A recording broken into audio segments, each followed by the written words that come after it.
To my YouTube channel. ಹೇಗಿದ್ದೀರಾ ಎಲ್ಲರೂ ಚೆನ್ನಾಗಿದ್ದೀರಾ ಅಂತ ಭಾವಿಸ್ತೀನಿ. ಇವತ್ತು ನಾನು ನಮ್ಮದು ಕನ್ಸ್ಟ್ರಕ್ಷನ್ ನಡೀತಾ ಇದೆ. ಕನ್ಸ್ಟ್ರಕ್ಷನ್ ಎಲ್ಲ ಹೇಗೆ ನಡೀತಾ ಇದೆ, ಹೇಗೆ ಫಿನಿಶ್ ಆಗಿದೆ ಅಂತ ನಿಮ್ಮ ಜೊತೆ ಶೇರ್ ಮಾಡ್ಕೋಬೇಕು ಅಂತ ಅಂದ್ಕೊಂಡಿದ್ದೀನಿ. ಈಗಷ್ಟೇ ಬ್ರೇಕ್ಫಾಸ್ಟ್ ಕೂಡ ಆಯಿತು. ಈಗ ಮಧ್ಯಾಹ್ನಕ್ಕೆ ಲಂಚ್ ಕೂಡ ಪ್ರಿಪೇರ್ ಮಾಡಬೇಕು, ಸಾಂಬಾರೆಲ್ಲ ಹಾಕಬೇಕು. ಅಷ್ಟರೊಳಗೆ ನಾನು ಕನ್ಸ್ಟ್ರಕ್ಷನ್ ನೋಡ್ಕೊಬರೋಣ ಹೇಗೆಲ್ಲ ಆಗಿದೆ ಅಂತ ಹೊರಟಿದ್ದೆ. ನಿಮಗೂ ಕೂಡ ತೋರಿಸ್ತೀನಿ, ನಿಮ್ಮ ಜೊತೆ ಕೂಡ ನಾನು ಶೇರ್ ಮಾಡ್ತೀನಿ. ಅದಕ್ಕಿಂತ ಮುಂಚೆ ಒಂದು ಟಿಪ್ಸ್ನ ನಿಮಗೆ ಕೊಡ್ತೀನಿ, ಆಮೇಲೆ ಕನ್ಸ್ಟ್ರಕ್ಷನ್ ಹೋಗಿ ನೋಡ್ಕೊಬರೋಣ. ಓಕೆ, ಏನು ಟಿಪ್ಸ್ ಅಂತ ಹೇಳಿದ್ರೆ, ನಾವು ಡೈಲಿ ಸ್ನಾನ ಮಾಡೇ ಮಾಡ್ತೀವಿ. ಆದರೆ ನಾವು ಸ್ನಾನ ಮಾಡಬೇಕು ಅಂದರೆ ನಾವು ತುಂಬ ಬಿಸಿ ನೀರಲ್ಲಿ ಸ್ನಾನ ಮಾಡಬಾರ್ದು. ನಾವು ಉಗುರು ಬೆಚ್ಚಗಿನ ನೀರಲ್ಲಿ ಸ್ನಾನ ಮಾಡಬೇಕು. ಆದಷ್ಟು ನಾವು ಡೈಲಿ ಸ್ನಾನ ಮಾಡ್ತೀವಿ ಅಂತ ಹೇಳಿ ಡೈಲಿನೂ ನಾವು ಸೋಪ್ ಹಾಕಿ ಸ್ನಾನ ಮಾಡಬಾರ್ದು. ಸೋಪಲ್ಲೂ ಕೂಡ ಕೆಮಿಕಲ್ ಮಿಕ್ಸ್ ಇರುತ್ತೆ. ಸೊ ನಮ್ಮ ಬಾಡಿಯಲ್ಲಿ ಒಳ್ಳೆ ಬ್ಯಾಕ್ಟೀರಿಯಾಗಳು ನಮ್ಮ ಚರ್ಮನ ಪ್ರೊಟೆಕ್ಟ್ ಮಾಡ್ತಾ ಇರುತ್ತವೆ. ಅದ್ರ ಬದಲು ನಾವು ಡೈಲಿ ಪ್ರತಿನಿತ್ಯ ಬಿಸಿ ನೀರಲ್ಲಿ ಸೋಪ್ ಹಾಕಿ ಬ್ರಷ್ ಹಾಕಿ ಉಜ್ಕೊಳ್ಳೋದ್ರಿಂದ ನಮ್ಮ ದೇಹದಲ್ಲಿರುವಂತಹ ಒಳ್ಳೆ ಬ್ಯಾಕ್ಟೀರಿಯಾಗಳು ಸತ್ತೋಗ್ತವೆ. ಹಾಗಾಗಿ ನಾವು ಡೈಲಿ ಸ್ನಾನ ಮಾಡಬೇಕು. ಆದರೆ ಸೋಪ್ ಹಾಕ್ತೇನೆ ಬರೀ ನೀರಲ್ಲಿ ನಾವು ಸ್ನಾನ ಮಾಡಬೇಕು.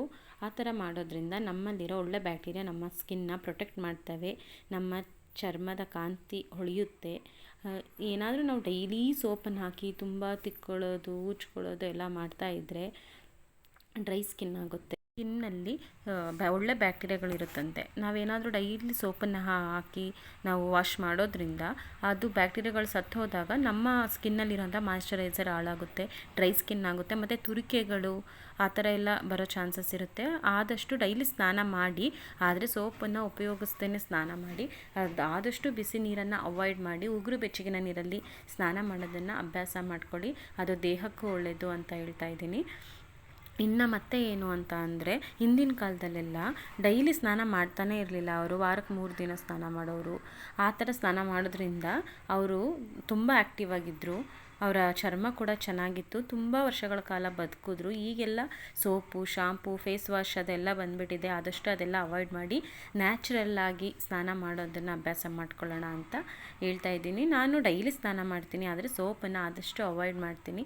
ಮುಖಕ್ಕೆ ಮಾತ್ರ ಸ್ವಲ್ಪ ಒಂದು ಸಲ ಅಷ್ಟೇ. ಕೆಲವರು 2 ಟೈಮ್ಸ್ ಸೋಪ್ ಹಾಕೋದು, ಚೆನ್ನಾಗಿ ಬ್ರಷಲ್ಲೆಲ್ಲ ಇದು ಮಾಡೋದು ಎಲ್ಲ ಮಾಡ್ತಾರೆ. ದಯವಿಟ್ಟು ಆ ಥರ ಎಲ್ಲ ಮಾಡಬೇಡಿ. ಆದಷ್ಟು ಡೈಲಿ ಸ್ನಾನ ಮಾಡಿ ಆದಷ್ಟು ನಾವು ಸೋಪನ್ನು ಉಪಯೋಗಿಸೋದು ಬೇಡ. ಆದಷ್ಟು ಕಡಲೆ ಹಿಟ್ಟಿಂದ ಸ್ನಾನ ಮಾಡ್ಕೊಳ್ಳೋಣ, ಕಡಲೆ ಹಿಟ್ಟು ಉಪಯೋಗಿಸೋಣ. ಮಕ್ಕಳಿಗೂ ಅಷ್ಟೇ ಆದಷ್ಟು ಈಗಿಂದನೇ ಅಭ್ಯಾಸ ಮಾಡೋದ್ರಿಂದ ತುಂಬ ಒಳ್ಳೆಯದು ಅಂತ ಹೇಳ್ತಾ ಇದ್ದೀನಿ. ಇದು ನಾನಿವಾಗ ಕನ್ಸ್ಟ್ರಕ್ಷನ್ ನೋಡೋಣ ಅಂತ ಹೇಳ್ತಾ ಇದ್ದೀನಿ. ಅಷ್ಟರೊಳಗೆ ಒಂದು ಟಿಪ್ಸ್ ಹೇಳೋಣ. ಹಾಗೂ ನನಗೂ ಸಾಂಬಾರೆಲ್ಲ ಪ್ರಿಪೇರ್ ಮಾಡ್ಕೋಬೇಕಿತ್ತು. ಅಷ್ಟರಲ್ಲಿ ನನಗೆ ಕೆಲಸನೂ ಆಗುತ್ತೆ, ನಿಮ್ಗೆ ಟಿಪ್ಸ್ ಕೂಡ ಆಗುತ್ತೆ ಅಂತ ನಾನು ಇದು ಮಾಡ್ತಾ ಇದ್ದೀನಿ. ಇವಾಗ ನಮ್ಮ ಕನ್ಸ್ಟ್ರಕ್ಷನ್ ತೋರಿಸ್ತೀನಿ ಬನ್ನಿ. ನೋಡಿ, ಇದು ನಮ್ಮ ಕನ್ಸ್ಟ್ರಕ್ಷನ್. ಇದು ನಮ್ಮ ಮನೆ ಹತ್ರನೇ ಇರೋದು, ಮಾಡ್ತಾ ಇರೋದು ಅವ್ರ ಕನ್ಸ್ಟ್ರಕ್ಷನ್ನು. ಕಲ್ಯಾಣ್ ನಗರಲ್ಲಿ ಮಾಡ್ತಾಯಿದ್ದಾರೆ. ನಮ್ಮ ಮನೆಯಿಂದ ನೆಕ್ಸ್ಟ್ ರೋಡು. ಈಗ ಬಂದ್ವಿ ನೋಡಿ, ಪೇಂಟ್ ಎಲ್ಲ ಆಗಿದೆ. ಆಲ್ಮೋಸ್ಟ್ ಪೇಂಟ್ ಎಲ್ಲ ಒಳಗೆಲ್ಲ ಕಂಪ್ಲೀಟ್ ಆಗಿತ್ತು. ನಾನು ಟೈಲ್ಸ್ ಹಾಕೋ ಟೈಮಲ್ಲಿ ಬಂದಿದ್ದೆ. ಪೇಂಟ್ ಎಲ್ಲ ಆದಾಗ ನಾನು ನೋಡಿರಲಿಲ್ಲ. ಇವತ್ತೊಂದು ಸ್ವಲ್ಪ ಆರಾಮಿದ್ದೆ, ನೋಡ್ಕೊಂಡು ಹೋಗೋಣ ಅಂತ ಬಂದೆ. ಇದು ಬಂದು ಎಂಟ್ರೆನ್ಸ್ ಬಾಗಿಲಿದು. ಆ ಕಡೆ ಪಕ್ಕದಲ್ಲಿ ಸ್ವಲ್ಪ ಫೋರ್ಟಿಕ್ ಥರ ಕಾಂಪೌಂಡ್ ಮಾಡಿದ್ದಾರೆ. ಇದು ಎಂಟ್ರೆನ್ಸ್ ಬಾಗಿಲು. ಇದು ಎಂಟ್ರೆನ್ಸ್ ಮೇನ್ ಡೋರ್. ಇದು ಸಾಗುವಾನಿದು ಆ್ಯಕ್ಚುಲಿ. ಇದಕ್ಕೆ ಆಗಷ್ಟೇ ಸ್ಪ್ರೇ ಮಾಡಿ ಅದನ್ನು ಡ್ರೈ ಮಾಡೋಕ್ಕೆ ಅಂತ ಆ ಥರ ಇಟ್ಟಿದ್ರು. ಇದು ಬಂದು ಎಂಟ್ರೆನ್ಸ್ ಡೋರ್ದು. ಇದು ಎಂಟ್ರೆನ್ಸ್ ಹಾಲಿದೆ. ಹಾಲಲ್ಲಿ POP ಎಲ್ಲ ಮಾಡಿದ್ದಾರೆ. ಅದಕ್ಕೆಲ್ಲ ಪೇಂಟ್ ಕೂಡ ಆಗಿತ್ತು. ತುಂಬ ಚೆನ್ನಾಗಿ ಅನ್ನಿಸ್ತಿತ್ತು ಆ ಮನೆಗೂ ಆ ಪೇಂಟಿಗೂ. ಹೊಸ ಮನೆ ಆಗಿರೋದ್ರಿಂದ ಏನೋ ಒಂಥರ ಲುಕ್ ಇತ್ತು. ಇದು ಹಾಲಲ್ಲಿ ಎಂಟ್ರೆನ್ಸ್ ಬಂದರೆ ಇದು ಕಂಪ್ಲೀಟ್ ಹಾಲೊಳಗೇ ಅಡುಗೆ ಮನೆ ಈ ಥರ ರೆಡಿ ಮಾಡಿದ್ದಾರೆ. ಅವರು ನಮ್ಮ ಮನೆಯವರು ಸಾಮಾನ್ಯವಾಗಿ ಸುಮಾರು ವರ್ಷಗಳಿಂದ ಕನ್ಸ್ಟ್ರಕ್ಷನ್ ಮಾಡ್ತಿದ್ದಾರೆ. ಮನೆ ಕಟ್ಟೋದು ಮತ್ತು ಸೇಲ್ ಮಾಡೋದು ಅವ್ರ ಕೆಲಸ. ಅದೇ ಬಿಸ್ನೆಸ್ ಮಾಡೋದು, ರಿಯಲ್ ಎಸ್ಟೇಟ್ ಬಿಸ್ನೆಸ್. ಸುಮಾರು ಮನೆಗಳನ್ನು ಕೂಡ ಕಟ್ಟಿಕೊಟ್ಟಿದ್ದಾರೆ. ಎಲ್ಲ ಚೆನ್ನಾಗೇ ಬಂದಿದೆ, ಯಾವುದು ಕೂಡ ಫೇಕ್ ಅಂತ ಏನಿಲ್ಲ, ಎಲ್ಲ ಚೆನ್ನಾಗಿದೆ ಮನೆಗಳು. ಇದು ಬಂದು ಹಾಲಲ್ಲೇ ಕೆಳಗಿನ ಪೋರ್ಷನ್. ಇದು ಬಂದು ಡೂಪ್ಲೆಕ್ಸ್ ಮನೆ. ಹಾಲಲ್ಲೊಂದು ಬೆಡ್ರೂಮ್ ಮಾಡಿದ್ದಾರೆ. ಹಾಲಲ್ಲ, ಕೆಳಗೊಂದು ಬೆಡ್ರೂಮು ಮತ್ತು ಅಟ್ಯಾಚ್ ಬಾತ್ರೂಮು. ಎಲ್ಲರೂ ಕಲರ್ ಕಾಂಬಿನೇಷನ್ ಪೇಂಟಿಂಗ್ ಅಂತೂ ತುಂಬ ಚೆನ್ನಾಗಿತ್ತು, ನನಗಂತೂ ಸಖತ್ ಇಷ್ಟ ಆಯಿತು. ಇದು ಬಂದು ಕೆಳಗಿಂದು ಫ್ಲೋರಲ್ಲಿ ಬೆಡ್ರೂಮು ಮತ್ತು ಅಟ್ಯಾಚ್ ಬಾತ್ರೂಮು. ಇದು ಒಂದು ಸ್ಟೈರ್ ಕೇಸ್ ಇತ್ತು, ಆ ಸ್ಟೈರ್ ಕೇಸಲ್ಲಿ ಕೂಡ ಜಾಗ ವೇಸ್ಟ್ ಆಗಬಾರ್ದು ಅಂತ ಅಟ್ಯಾಚ್ ಬಾತ್ರೂಮ್ ಆಗುತ್ತೆ ಅಂಥೇಳಿ ಅಲ್ಲಿಗೆ ಬಾತ್ರೂಮ್ ಮಾಡಿದ್ದಾರೆ. ಒಂದು ಸ್ವಲ್ಪನೂ ಜಾಗ ಕೂಡ ವೇಸ್ಟ್ ಮಾಡಿಲ್ಲ, ಅಷ್ಟು ಚೆನ್ನಾಗಿ ಮನೇನ ರೆಡಿ ಮಾಡಿದ್ದಾರೆ. ಇದು ಬಂದು ಸ್ಟೈರ್ ಕೇಸ್ ಕೆಳಗಿನ ಫ್ಲೋರು, ಗ್ರೌಂಡ್ ಫ್ಲೋರು.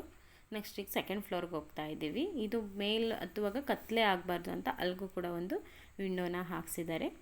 ಅದು ಬಂದು ಮತ್ತೆ ನೆಕ್ಸ್ಟ್ ಮೇಲೆ ಹೋಗ್ತಾ ಇದ್ದೀವಿ. ಈ ಥರ ಇದೆ. ಇನ್ನೂ ರೈಲಿಂಗ್ಸ್ ಏನೂ ಹಾಕಿಲ್ಲ, ಸಣ್ಣ ಪುಟ್ಟ ಕೆಲಸಗಳೆಲ್ಲ ಇನ್ನೂ ಬಾಕಿ ಇದ್ವು. ಆಲ್ಮೋಸ್ಟ್ ಎಲ್ಲ ಫಿನಿಶ್ ಆಗಿದೆ. ಒಂದು 25% ಕೆಲಸ ಇದೆ. ಆಸಿಡ್ ವಾಶ್ ಎಲ್ಲ ಆಗಬೇಕಿತ್ತು, ಪೇಂಟ್ ಎಲ್ಲ ಮಾಡಿರೋದ್ರಿಂದ ಕೆಳಗೆಲ್ಲ ಪೇಂಟ್ ಬಿದ್ದೋಗ್ಬಿಟ್ಟಿತ್ತು. ಇದು ಮೇಲೆ ಒಂದು ರೂಮು ಸಜ್ಜಾ ಮಾಡಿದ್ದಾರೆ.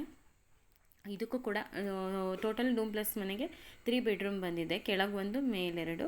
ಈ 3 ಬೆಡ್ರೂಮ್ಗೂ ಅಟ್ಯಾಚ್ ಬಾತ್ರೂಮ್ ಇದೆ. ಈ ಥರ ಇತ್ತು. ಕೆಳಗೆ ಒಂದು ಬೆಡ್ರೂಮ್ಗೆ ಇಂಡಿಯನ್ ಟಾಯ್ಲೆಟು, ಇನ್ನು 2 ಬೆಡ್ರೂಮ್ಗೆ ಕಬೋರ್ಡ್ ಮಾಡಿದ್ರು. ಇದು ಒಂದು ಮೇಲೆ ಕೆಳಗೆ ಜಾಗ ಸಿಗಲಿಲ್ಲ ಅಂತ ಮೇಲೆ ದೇವ್ರ ಮನೇನ ಮಾಡಿದ್ದಾರೆ. ಅದು ಎಲ್ಲ ಟೈಲ್ಸ್ ಕೂಡ ವಾಶ್ ಮಾಡ್ತಾಯಿದ್ರು, ಒಬ್ಬರು ಕೆಲಸಕ್ಕಿದ್ರು. ಇದು ಬಂದು ನೆಕ್ಸ್ಟ್ ಬೆಡ್ರೂಮು. ನೆಕ್ಸ್ಟ್ ಬೆಡ್ರೂಮ್ ಕೂಡ ಅಟ್ಯಾಚ್ ಬಾತ್ರೂಮ್ ಇತ್ತು. ಇಲ್ಲಿ ನೋಡಿ ವಾಲ್ಡ್ರೂಫ್ ಏನಾದರೂ ಮಾಡ್ಕೊಳ್ಳೋದಾದರೆ ಅದಕ್ಕೂ ಕೂಡ ಸ್ಪೇಸ್ ಬಿಟ್ಟಿದ್ದಾರೆ. ಒಂದು ಮನೆ ಅಂದಮೇಲೆ ಗಾಳಿ ಬೆಳಕು ತುಂಬ ಚೆನ್ನಾಗಿರಬೇಕು. ಗಾಳಿ ಬೆಳಕು ಚೆನ್ನಾಗಿದ್ದಷ್ಟು ಮನಸ್ಸಿಗೆ ತುಂಬ ನೆಮ್ಮದಿ ಅಂತ ಅಂದ್ಕೋತೀನಿ. ಹಾಗಾಗಿ ಈ ಮನೆ ಕೊರತೆ ಇಲ್ಲ, ತುಂಬ ಗಾಳಿ ಬೆಳಕು ಎಲ್ಲನೂ ಇದೆ. ಅದು ಒಂದು ಬೆಡ್ರೂಮ್ ಅಟ್ಯಾಚ್ ಬಾತ್ರೂಮ್ ಆಯಿತು. ನೆಕ್ಸ್ಟ್ ಪ್ಯಾಸೇಜಲ್ಲಿ ಬಂದಿದ್ದೀವಿ. ಪ್ಯಾಸೇಜಲ್ಲಿ ಹೊರ್ಗಡೆ ರೋಡೆಲ್ಲ ಕಾಣುತ್ತೆ, ಏನಾದರೂ ಆರಾಮಾಗಿ ಬಂದು ಅಲ್ಲೂ ಕೂಡ ಟೈಮ್ ಸ್ಪೆಂಡ್ ಮಾಡ್ಬೋದು, ಅಲ್ಲೂ ಕೂಡ ಜಾಗ ಇದೆ. ಈ ಥರ ಹೊರ್ಗಡೆ ರೋಡ್ ನೋಡಿದ್ರೆ ಒಳಗಡೆಯಿಂದ ಈ ಥರ ಇತ್ತು. ನೆಕ್ಸ್ಟ್ ಇವಾಗ ಮೇಲೆ ಟೆರಿಸ್ ತೋರಿಸ್ತೀನಿ. ಇದು ಸೈಟ್ ಮೆಜರ್ಮೆಂಟ್ ಬಂದು 20-30 ಮೆಜರ್ಮೆಂಟು. ಒಳ್ಳೆ ಡೂಪ್ಲೆಕ್ಸ್ ಮನೆ ರೆಡಿ ಆಗಿದೆ. ತುಂಬ ಚೆನ್ನಾಗಿದೆ ಮನೆ, ತುಂಬ ಇಷ್ಟ ಕೂಡ ಆಯಿತು. ಮೇಲೆ ಬಟ್ಟೆ ಒಣಗಾಕೋಬೋದು, ಎಲ್ಲದಕ್ಕೂ ಯೂಸ್ ಆಗುತ್ತೆ. ಮೇಲೆ ಕೂಡ ಚೆನ್ನಾಗಿತ್ತು. ಇನ್ನೊಂದೇನು ಅಂದರೆ ಈ ಮನೇನ ವಾಸ್ತು ಪ್ರಕಾರನೇ ಕಟ್ಟಿರೋದು, ಯಾವುದು ಕೂಡ ಇದಾಗಿಲ್ಲ, ಎಲ್ಲನೂ ವಾಸ್ತು ಪ್ರಕಾರನೇ. ಎಲ್ಲರೂ ತುಂಬ ಇಷ್ಟಪಟ್ಟಿದ್ದಾರೆ ಮನೆಗಳನ್ನು. ತುಂಬ ಜನಕ್ಕೆ ಮನೆಗಳನ್ನು ಕೂಡ ಕಟ್ಕೊಟ್ಟಿದ್ದಾರೆ. ಕೆಲವ್ರ ಹತ್ರ ಅಮೌಂಟ್ ಇರುತ್ತೆ, ಆದರೆ ಐಡಿಯಾಸ್ ಇರಲ್ಲ, ಅಂಥವರಿಗೆಲ್ಲ ಸಾಕಷ್ಟು ಮನೆಗಳನ್ನು ಕಟ್ಕೊಟ್ಟಿದ್ದಾರೆ. ಈಗ ನಾನು ಈ ವಿಡಿಯೋನ ಇಲ್ಲಿಗೆ ಎಂಡ್ ಮಾಡ್ತಾಯಿದ್ದೀನಿ. ನನ್ನ ವಿಡಿಯೋ ನಿಮಗೆ ಎಲ್ರಿಗೂ ಇಷ್ಟ ಆಗಿದ್ದರೆ ಲೈಕ್ ಮಾಡಿ, ಕಮೆಂಟ್ ಮಾಡಿ, ನನ್ನ ಚಾನಲ್ನ ಸಬ್ಸ್ಕ್ರೈಬ್ ಮಾಡ್ಕೊಳ್ಳಿ. Thank you.